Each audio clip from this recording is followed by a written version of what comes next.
Hey everybody, I'm Andrew of the Movie Buff Pains, and I'm excited to be back with you for an episode of Andrew's Animation. It's been a while since I've done one of my own segments. A long while, actually. We've had a lot going on in our lives, and we're just excited to be back and bringing you guys new content, and I was really excited to just jump right back in where I left off. One of the last videos I made was the first part in a short series on the DC animated movies. And so I wanted to just go right ahead and bring you part 2 today. I called part 1 The Beginning. Those were all the films that initially came out and led up to the point where we're about to start. Part 2, I just call it what it covers. That is the DC animated movie universe. So I'll just go ahead and jump in on those. I'll show off my physical copy of each movie. I'll give a little description of it, give my thoughts and my rating of each film as well. So without further ado, I'll just jump right in. So Warner Brothers and DC got the bright idea to start creating their own canon with their animated movies. Up until this point, they'd all been one-shots, or maybe there'd been like a sequel to one of them, but they hadn't done anything that held continuity from film to film. And the film they used to introduce this new continuity was honestly a perfect entry to do so, and that is Justice League: The Flashpoint Paradox. This is an adaptation of the Flashpoint comic, and it is a perfect way to start up a new universe, honestly. The main character for this piece is really the Flash, and it all starts with him waking up and discovering that he no longer has powers. Thomas Wayne is Batman, Superman has never been heard of or seen, and to top it all off, Aquaman is leading Atlantis into war against Wonder Woman and Themyscira. So yeah, great reality to wake up to. And that's why the Flash has to figure out exactly what the heck is going on and how he can fix it so that reality is restored at least to his normal. This was a great movie to kick off the universe, honestly. It had a great story, a wide cast of heroes and villains, and honestly good pacing throughout the whole thing. It was a really enjoyable film, and it's definitely up there for being one of the better DC animated movies in general. And I would give that one a solid 4 out of 5. It's really enjoyable, and if you want to jump in anywhere on these animated movies, that's a great place to start. Flashpoint Paradox was the kickoff point. It was right where the universe started, but it didn't do much to build. It was literally just the Big Bang, essentially. And so the next movie is what really started to build this new continuity and universe, and that is Justice League War. This movie is an adaptation of the Justice League origin comic. The superheroes of the world are all separate, but as they start to find bits of information concerning a huge plot against Earth, that's when they realize that they need to join forces if they're going to be able to protect their home. And of course, who else could we use for the opening film than Darkseid, the world conqueror himself? This movie has a cool premise. We are in a world that is against heroes, and I think that's a great starting point, honestly. In my opinion, Justice League War is the better version of the live-action Justice League movie we had a few years ago. Now, my opinion might change when Zack Snyder's version of Justice League comes out, but as of right now, Justice League War, definitely better than the version of Justice League we currently have. I think my only gripe with it is that it's a little light on the story elements, but it has a ton of action. If you just love watching heroes and villains duke it out, then this is a great movie for you. It's really enjoyable, and it is just fun all around. I would definitely give this one 4 out of 5 stars. The next movie to come out throws us right back in with our favorite brooding detective, and his first entry in this continuity is Son of Batman. This is an adaptation of the Batman and Son story arc. When the League of Assassins comes under attack, Talia al Ghul decides that it would be safer for her son to go stay with his father, Batman. And so Batman is charged with having to take care of his unruly son who has been trained by assassins all his life. So of course he has to figure out how to teach this boy that his abilities can be used for something other than killing. and that's how we wind up with a new version of Robin in the continuity. I think right off the bat, it could have used more exposition at the beginning, because it sort of dumps you in and you kind of have to know a bit more than average on Batman's story, I feel like. Not to say that Son of Batman is bad, it is still an enjoyable film, but it definitely could have been a little more. Deathstroke is the villain, and he was a little underdeveloped in my opinion. He wasn't bad, but he could have been more. I mean, if you know Deathstroke at all, you know how good of a villain he can be. One of the better points of the movie, though, was its introduction of Damian, and I thought they did a really good job with introducing us to his character and to his personality, and it definitely worked well for the movie. Overall, I would give the movie 3.5 out of 5 stars. It is enjoyable, but it just seemed a little lacking. The next movie to come out throws us back in with the Justice League, and that is Justice League: Throne of Atlantis. This one is loosely based off of the story arc of the same name. Atlantis blames the surface world for the death of their king, and now the Justice League has to figure out what to do while the Prince of Atlantis is leading his army to attack the surface world. While all of that is happening, the Queen of Atlantis is actually looking for her eldest son, Arthur Curry. She's hoping that he can somehow restore the balance between the sea and land. This definitely has a lot of similar tone to the live-action Aquaman film. This animated movie is a great intro to the character of Aquaman, and it has a great storyline, honestly, too. And what I really appreciated is the pacing of this film. A lot of these films aren't more than 90 minutes, if not less, and so pacing can sometimes be an issue with such a short runtime. It was very well done in Throne of Atlantis. That's definitely one of the good entries of the series, and I would definitely give that one 4 out of 5. The next movie to come out after that one was Batman vs. Robin. Now this one is loosely based off of the Court of Owls story arc. Batman and Robin come face to face with an organization that has been operating in the shadows of Gotham for centuries. And of course, this organization wants to kill off Batman, and their top assassin actually wants to take Robin under his wing and convert him to their ways. This movie has got a good, darker tone to it compared to some of the other movies that have come out, and it has plenty of action. The storyline is interesting as well, though I have read that its adaptation of the comic arc isn't the best, and again, it is loosely based. So if I ever get a chance, I'll definitely have to check out the actual comics concerning this story. Definitely felt like there could have been more to it. I think part of that has to do with the short run times, like I mentioned before. And, you know, some of these movies deserve to be a little longer to flesh them out. Either way, it's still an entertaining film, and if you like that comic story, it's worth checking out to see what you think of their adaptation. It's definitely a 3.5 out of 5 for me.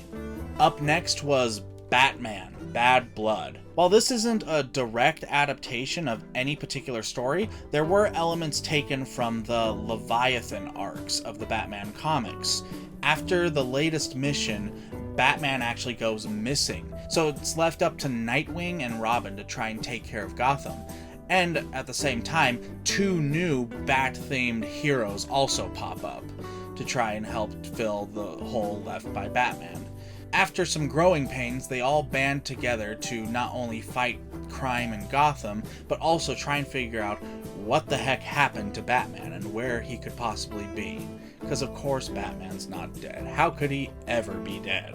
It's a very interesting cast of characters, and it's got a decent story, especially for not really being heavily based on any particular comic arc. And it's got some really cool fight scenes as well. But overall, it definitely could have used more solid story, honestly. It wasn't bad, but it wasn't great either. So that one's also a 3.5 out of 5 stars for me. After that movie, we got introduced to a new set of characters, and they came along in Justice League vs. Teen Titans. Now, I tried to do my research on these films before doing this video, and as far as I can tell, This may very well be an original story. The only ties I can find to any of the comics seems to be some of the character backstories. This movie has two converging stories in it. The first concerns Robin. After a botched assignment, Batman sends him to join the Teen Titans in hopes that he'll learn to work well with others. And while Damian's off with the Titans, the Justice League is actually investigating an evil entity which happens to have ties with one of the other members of the Titans. This is a really nice intro to this group of teenage superheroes, and it has some great action scenes as well. The story was decent. I think that's what a lot of these movies seem to suffer from, is the story development, but they do a pretty good job overall. That one's definitely a 3.5 out of 5 stars as well. The next movie to come out was Justice League Dark. This features the superhero team of the same name, but it's based off an original premise. There's something in the world that's causing everyone to see each other as demons, and it is causing a lot of unneeded death. Of course, Batman is the first one on the job, and he is very skeptical of anything paranormal, convinced that there's gotta be some scientific explanation to it, of course. But he's directed to get help from a man, John Constantine, a magic user who fights demons.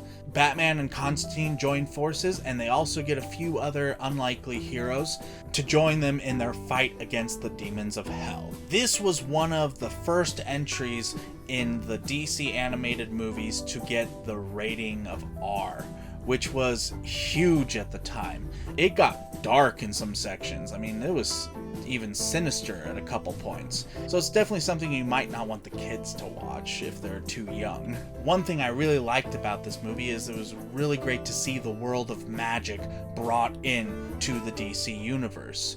It's a great addition, and it adds a whole new dimension to how the universe can work. It's got some really cool action scenes, and it's a fun movie overall. Definitely felt like there could have been more. I know I'm saying that a lot, but it's kind of true. There could have been more to it, but they kind of played it safe with some of the aspects. And so for that, it gets a 3.5 out of 5. The next movie to come out was Teen Titans: The Judas Contract. This one is a loose adaptation of the story arc of the same name. The Titans have a new member in their ranks, but she's having a hard time opening up to everyone. And at the same time, the Titans are being targeted by some mysterious cult. So overall, it's a very unique film, to say the least. It's a pretty good story. It's got a good cast of characters, and it's got some good character chemistry. I was surprised. This one was definitely a tick up from a lot of the previous entries, and I give this one 4 out of 5 stars. It was very enjoyable. After that, we got Suicide Squad: Hell to Pay. This one's actually an original story. Amanda Waller recruits a new group to form Task Force X, otherwise known as the Suicide Squad, and they are tasked with going after a very special card. But they're not the only ones looking for this card, and it's a battle of brutality as everyone tries to get their hands on it. This movie was another one to get the rating R, and it has plenty of bloody action. It's really fun, honestly. The story was the part that really lacked. It was just okay. It definitely needed a little more meat to it, honestly. And it could have used a little more character development as well. Some of the characters just really fell flat. But despite that, it's still pretty entertaining, and I'll give that one 3.5 stars as well. The next movies to come out were The Death of Superman and its sequel, The Reign of the Supermen. These movies together form an adaptation of the Death of Superman comic. This is not the first adaptation that DC has done. The first adaptation I talked about in part 1, and that was Superman Doomsday. This was a loose adaptation of the Death of Superman storyline, and it was done in 70 minutes. 70 minutes is not nearly enough to cover what this story has, and it is honestly a shame that they didn't do better the first time around. But DC definitely redeemed themselves on this second go around, because when you push The Death of Superman and The Reign of the Supermen together, you get a movie that clocks in at 2 hours and 45 minutes. Nearly 3 hours, and it does an amazing job of an adaptation. Maybe not perfect, but amazing. It really is, honestly. And after those 2 separate releases, they did eventually go back and release them as one film. And that's the one I have to show you guys here. And they just call it The Death and Return of Superman. Boy, this was a great film and a great adaptation as well. Superman faces off against Doomsday, and that results in his death. And once he is gone, the world has a big hole to fill. And that's when 4 different superheroes come in, all claiming the title of Superman. And these heroes range from a teenage kid to a giant steel robot. It is quite the mixture, and they're all trying to claim the spot of the top hero.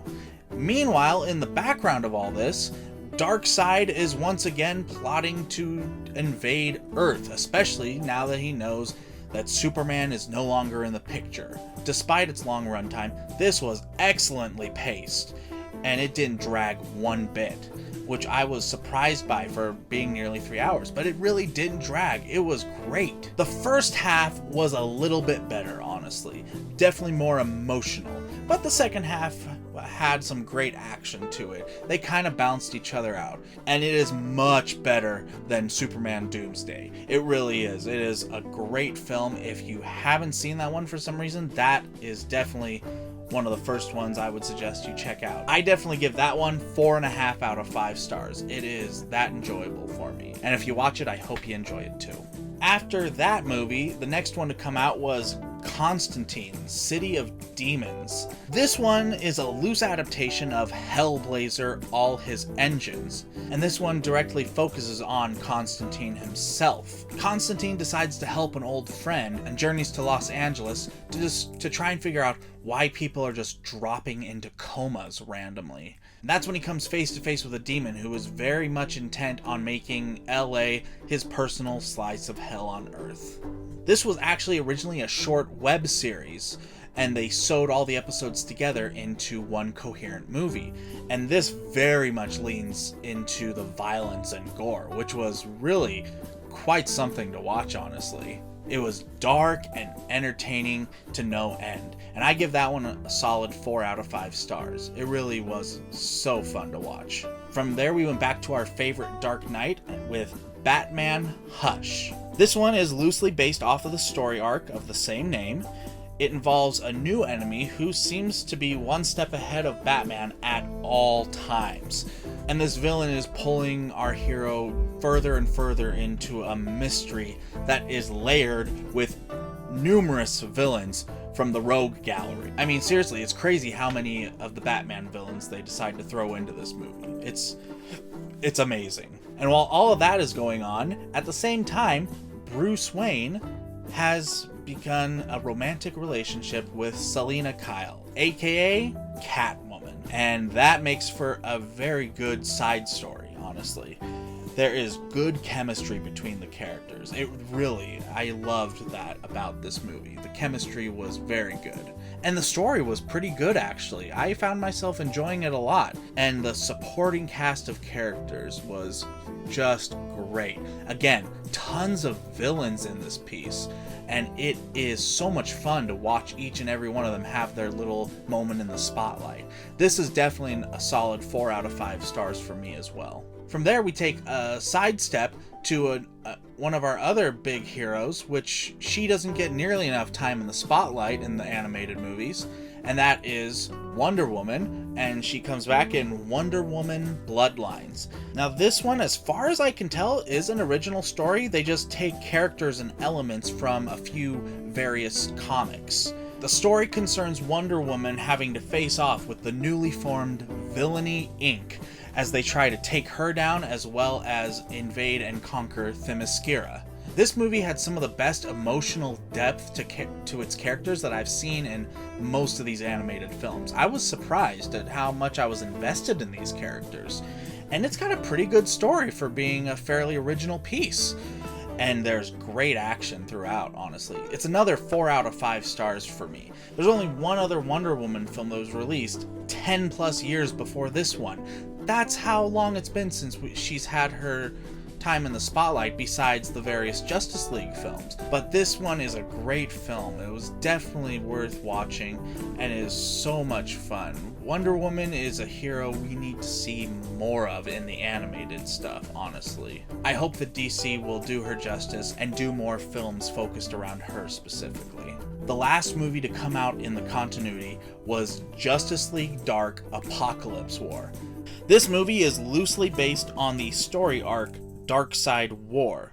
Darkseid is about to attack again, and this time he's actually prepared for the Justice League, which is unfortunate for them. The Justice League and just about every other superhero in existence go off to fight Darkseid, and unfortunately it doesn't go as planned.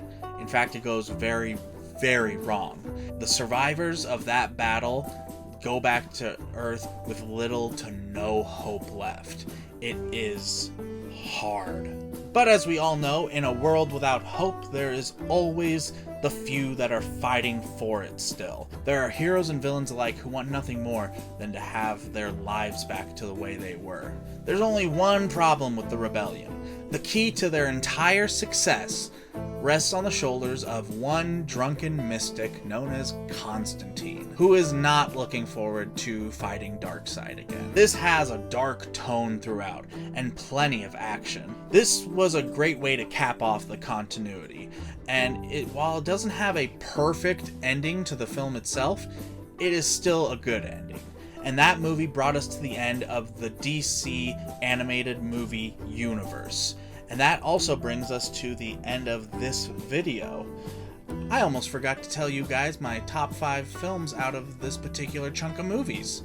So, let's see, my top 5. Number 5 would definitely have to be Justice League Throne of Atlantis. That one was just a great intro to Aquaman and just a good overall movie. It was really enjoyable and definitely deserving of the slot. Number 4 would have to be Justice League War. Great origin story for the League and just a really fun way to kick off the entire continuity after Flashpoint had happened. Which brings us to number 3, Justice League Flashpoint Paradox.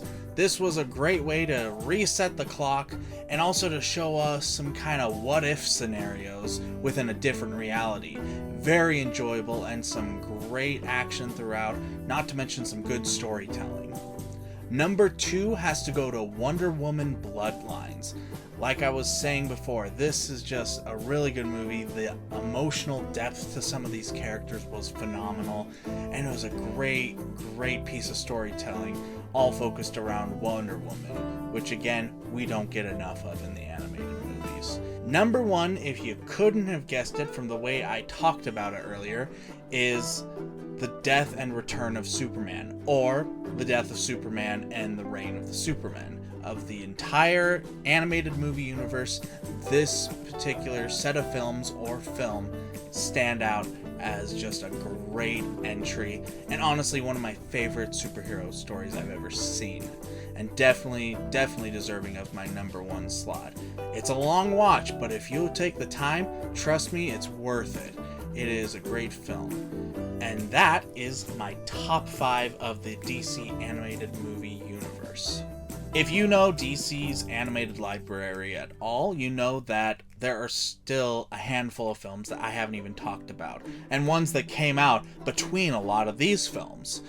And I'll cover those in a third part somewhere down the road, once I've had a chance to watch them all again.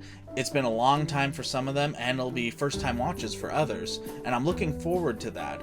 Don't know how soon I'll get to it, but I will get to it. I won't just leave you guys hanging on that. And there are some great one-offs and side stories in those movies, so I will definitely look forward to covering those with you as well.